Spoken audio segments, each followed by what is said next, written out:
ziua! Acum vreau să vă arăt cum puteți să exersați cunoaște ceea ce vreți. De exemplu, acum o să vă arăt podul.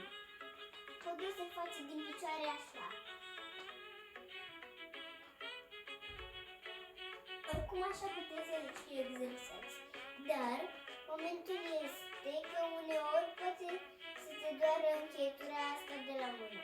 Ei bine, asta mi s-a întâmplat acum. Dar doar 2 secunde. Dar totuși. Păi, ei bine, îți faci exersarea așa la mână.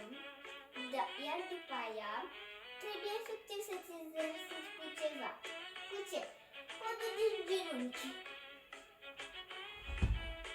Sau asta. Dar podul din genunchi e mai regulă. Așa că nu o încercați. Bun.